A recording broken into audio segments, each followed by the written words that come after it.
Viggo Mortensen plays a father in post-apocalyptic America. And this is, we don't even know how long ago the apocalypse occurred. 8 years, 10 years, we've lost track. So, well, I guess the kid is about 10, right. So we know that he was born sort of as it happened, or shortly thereafter, right? So it's about 10 years. And he's alone with his kid on the road, and they are trying to find, we don't even know what, something better than the world left behind, which is a dark, beautifully shot film, by the way, as you see in those shots there. They're heading south on the advice of his wife, played by Charlize Theron, who's no longer in the picture. Heading south to find, non-cannibals, because as they're heading on the road, there are dangers lurking everywhere, including clearly roving bands of survivors who will sexually defile and kill the child if they come to it. So, and then, of course, eat the child. And then, of course, right, sexually defile, eat the child, and it is sort of, and one of the against this backdrop is whether Viggo Mortensen has the strength to kill him and his child with the 2 bullets left in their gun before that would happen. And that is the cheery picture from essentially start to finish. All right, let me start on this one. What waked me out right from the beginning is they didn't tell you why the apocalypse happened. And that drove me crazy. I'm like, did I miss it? What happened? What is it, global warming, nuclear war? I don't know what happened, right? So the whole movie, I'm waiting for the damn explanation. And it never comes. No, you're not going to get that. Right, so let me spare you guys right now. Don't worry about why the apocalypse happened. That's not the point of the movie. Exactly. That's absolutely not what the movie's about. It's about how Viggo and his son are going to, who are never named. Yeah, they're man and boy. Right, yeah. It's man and boy. It's how a father and his son are going to manage to survive. And then by extension, what kind of anarchy would the human race fall into if the ecology completely collapsed? On a certain level, you could argue that it's a more effective movie about global warming or just ecological matters in general than the Al Gore film. The Inconvenient Truth. Okay, yeah, I hear you on that. And look, so you know my bias. I love these movies. Okay, all apocalypse movies. 28 Days Later, whatever. All apocalypse movies. That's every frickin' movie that hits the theaters. I know, that's my problem. One out of every 3 movies is about the apocalypse. It's mandated by Hollywood. I know, but not the goofy ones. Not the 2012. Not 2012, right? I mean, that's comical, right? And I didn't even mind that one, honestly. Okay, but the ones that are dark and the ones that mean willpower to survive. You know, I love that stuff, right? You love willpower to survive. Yeah, no question. So I was jazzed about that. But man, this movie was dark. I mean, even for me, who really enjoys that, it was super dark, right? And so what I'm telling you is, if you're gonna go, I enjoyed it. I liked the movie, right? But I'm giving you a warning. There ain't nothing cheery about it. I mean, I think people, I mean, you're right. I mean, there's not a lot of smiling. There are not a lot of light moments in this movie. It's not the fun holiday movie.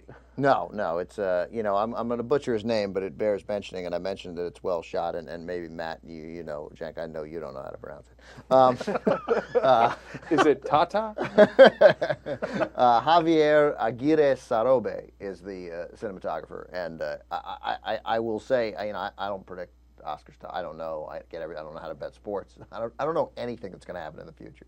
Okay. Right? I can't predict the route I'm going to take home successfully when I leave here.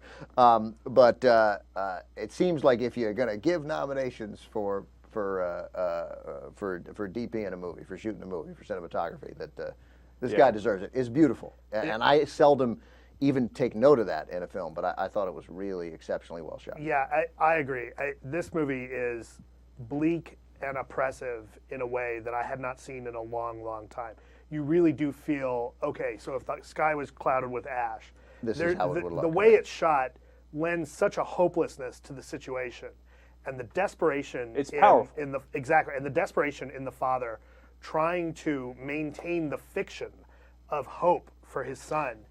It's so bleak. I can't remember a movie that I've seen that is as bleak as this one, and yet still enjoyable, since watching The Proposition, which was the Nick Cave script. Right, which the Nick Cave script, and Nick Cave, by the way, did the music for this and worked with director John Hillcoat, I think, a number of times. Right, and I had a slight beef with the ending, but I don't want to get into telling you what the ending is. And I thought the ending sucked. Yeah, yeah. I mean, I don't want to be too strong. Right, but- I hear you. I didn't think it sucked, but I I- had a let me little rephrase. problem with it. It's But real- again, if I could just say real Yeah. quick, it's not about the beginning and it's not about the ending. So to be about- fair to the it's movie, about the road. it's about the road to It's get a road there. movie. It is a road movie. Yeah. I don't about the know. I journey, thought not the the end of destination. this film asked you to suspend too much disbelief. Right. Like, I don't really understand. I don't want to again give it. Well, I can give some of it away. They're just there's another whole group of people show up that have been following them. Really? Why? Why didn't they just join them? I don't. I mean, I find that baffling. I don't get it. I don't. Oh, I totally. I Help a brother out. Well, so because there's somebody else packing heat, right? I mean, we've seen. You see how nervous they are about All right. meeting the old Okay. man, I mean, right? maybe I it's a- think from a practical aspect, it's finally safe to approach the kid. Right. Okay. Once, all right. you know. All right. All right. I didn't. Okay. That's my take on That it. helps, but it shows you what my mood was at the end. Like I was ready to So, complain a little bit. so what do you think of it overall? I mean, did you like it? I mean, there's a natural comparison because it's Cormac McCarthy's book. It's the book he wrote after No Country for Old Men. It's the movie made after No Country for Old Men. It has the same sort of. I mean, there's a bleak tone to there's a desolation to No Country for Old Men that is similar here. They're obviously very different books, but where I remember almost every important Michelle Williams, and I remember obviously Javier Bardem, and obviously I remember Josh Brolin, I remember Woody Harrelson from No Country for Old Men. I remember what they did and how they felt, and I guarantee you that 6 months from now I'll be like, oh yeah, that's right, Viggo Mortensen was in the road. Viggo Mortensen was in the road. Like it's not gonna. So I mean, it's fine. But I think it's a sort of for something this big and this rich material, and unlike No Country for Old Men, I didn't read the book here, but I just feel fairly unmemorable. Good, Not the revelation. not in any way. That Yeah. No Country for Old Men is. I agree with you there. I think I liked it more than you did. I think I really enjoyed it, especially I had kind of gone into it expecting to dread it. I had actually really, having heard everything I had about this film, I'd really been dreading going to see it. I was excited to see it, yeah. So going into it, I thought, okay, and it was far more tense throughout the whole movie than I was really expecting, and I liked that. I was on the edge of my seat, That's true. every time they go in a building, every time Oh, you there's no see question. another character outside of that father and son, you learn very early on how disastrous things can be.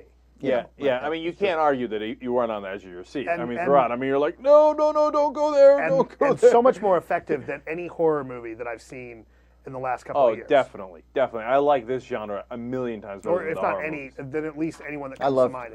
I loved Orphan, but of course because it had Vera Farmiga. So what? That's funny. All right, so let's give it ratings. On this one, it's just I like this kind of movie, but it was so bleak and it did have some issues. So I went 7.2, which is actually kind of close to Up in the Air.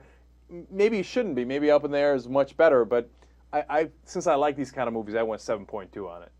What do you think, Matt? I'm going to go a little bit higher than that. I'd say that I'm going to give it 7.9, just under the 8, because as much as I like this movie, I don't think I really want to see it again. And it's not something that I can recommend seeing over and over again. But so you liked it more than Up in the Air? I did like it more than Up in the Air. That's wow, that's crazy. interesting. Because I was going to give it a 7.2, but I think on principle I need to be the low man here. I'll give it a 7.1. I mean, it's Okay. fine. It's. I love the science that we have going on last here. thing about the shooting, because I know we got to go, but like for a change, and I think you'll relate to this, Cenk. Like 2012, 28 Days Later, all these 28 Days Later, obviously better than 2012, but all these, Day After Tomorrow, whatever it is, like the randomness of where they put crap here on the road it seemed appropriatly random. Like you watch 2012 and you're like, look at the way they decorated the set to show the apocalypse. Right. As Yeah. opposed to here where it looks like, no, life stopped here. Well, and one of the that's- moments I thought that was of- really good. That you part know, of it I liked a lot. To that point, one of the moments I thought about is when they're at that gas station and he picks up the pump, handle yeah. at the pump and kind of sniffs at it and then just drops it there rather than even bother to put it back. Right. And I thought, No, that's okay, good. So that's yeah. how that would happen. Somebody would come along a year from now and see that, and now we know how that would have ended up that way. Right. And I felt like that really again, to your point of just random things, abandoned cars. Yeah, it didn't or- seem like a set. It did not seem like a set at all. And almost every apocalyptic movie, I feel like, oh, look at the way they crashed up that car and then put it right at the corner there, and so and it just Right. looked like they looked like props. All right. So overall, we like both movies actually. Yeah, I like both these movies. Yeah, I liked one of them a lot. Yeah, I think, on average, Up in the Air, we liked a little more, but it depends on what you're in the mood for. If you're in the mood for the road, it's awesome. You're going to like that movie. If you're in the mood for Up in the Air, obviously that's the better direction to go. But I don't think you're going to lose on either one. I think if you like movies, again, these are the And goods. really good supporting performances in this movie as well. Molly Parker, Robert Duvall, Guy Pearce shows up at the end. Michael K. Williams from The Wire. Yeah. No, I love that. And, of course, I love Robert Duvall, so every time he shows up, I loved it. Nice blue eyes he had.